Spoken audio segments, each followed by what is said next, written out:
আসসালামু আলাইকুম। আশা করি সকলেই অনেক ভালো আছেন। নতুন আরেকটা ভিডিওতে অনেক অনেক স্বাগতম জানাচ্ছি। তো আজকে রান্না করব মুরগি, তাই সব মুরগির রানের পিসগুলো নিয়েছি। এখানে রানের পিসগুলোই আজকে সুন্দর করে একটু অন্যভাবে রান্না করব। তার জন্য প্রথমেই মুরগির রানের পিসগুলো একটু সুন্দর করে ভালো করে ভেজে নিচ্ছি হালকা করে। একটু হালকা তেল লবণ ছিটিয়ে নিলাম। লবণটা দিয়ে আমি মেরিনেট করে রাখিনি। একটু করে লবণ ছিটিয়ে তারপর সুন্দর করে আমি উল্টে পুল্টে সুন্দর করে এগুলো একটু ভেজে ভেজে নিব। আর ভেজে নিয়ে তারপর একটু অন্যভাবে রান্না করব মুরগি।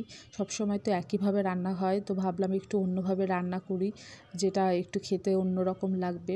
তো মুরগিগুলো সুন্দর করে ভেজে তারপর আমি এগুলোকে রেখে দিলাম। রেখে দিয়ে সেই পাতিলে আমি এখানে তেল দিয়ে এলাচ, দারচিনি, লবঙ্গ দিলাম। সুন্দর করে লবঙ্গগুলো একটু ভেজে নিলাম। এগুলো তেলের মধ্যে ভাজলে এগুলোর গন্ধটা মানে ঘ্রাণটা তেলের ভিতরে ছড়িয়ে যায়।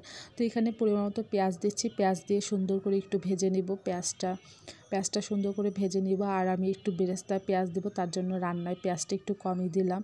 তারপরে এখানে আমি আদা রসুন পেস্টটা দিয়ে দিচ্ছি। সুন্দর করে পরিমাণ মতো আদা রসুন পেস্টটা দিয়ে সুন্দর করে ভালো করে এটাকে একটু কষিয়ে একটু ভাজা ভাজা করে নিব।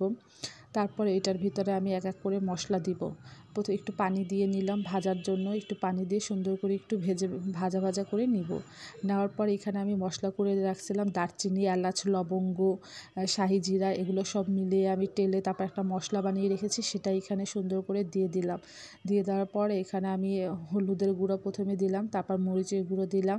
দিয়ে সুন্দর করে ভালো করে একটু লাড়িয়ে চাড়িয়ে নিব। পরিমাণ মতো এখানে লবণও দিয়ে দিলাম। দিয়ে সুন্দর করে সবগুলো উপকরণ সুন্দর করে লাড়িয়ে চাড়িয়ে সুন্দর করে মিশিয়ে নিচ্ছি। আর এটা দিয়ে এখনই খুব সুন্দর একটা গন্ধ আসছিল, যেহেতু ভাজা মশলা দিয়েছে এখানে ভেজে গুঁড়া করে, তার সুন্দর দেখে গন্ধ আসতেছিল।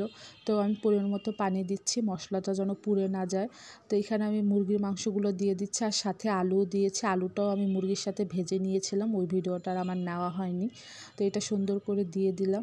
এটা না সুন্দর, এত সুন্দর একটা গন্ধ বেরিয়েছে যে ভাজা মশলাটা দেওয়ার কারণে। তো এখানে আমি সব মশলার ভিতরে ভালো করে কষিয়ে তারপরে এখানে পরিমাণ মতো পানি দিয়ে ঢাকনা দিয়ে দিব। দিয়ে এটা সেদ্ধ হওয়ার জন্য রেখে দিব। তারপর এই যে এটা ঢাকনাটা খুলে সুন্দর করে উঠিয়ে একটা কষা দেওয়া, মানে অল্প পানি দিয়েছি, এতে সেদ্ধ হবে না। তারপর এইখানে আমি কিছু মশলা অ্যাড করব। সে মশলা হচ্ছে এখানে কিছু কাজু বাদাম কিশমিশ একটু বেটে নিয়েছিলাম, সেটাই এখানে দিয়ে দিলাম। আর সাথে একটু দুধ দিয়েছি, হালকা একটু চিনি নিয়েছি।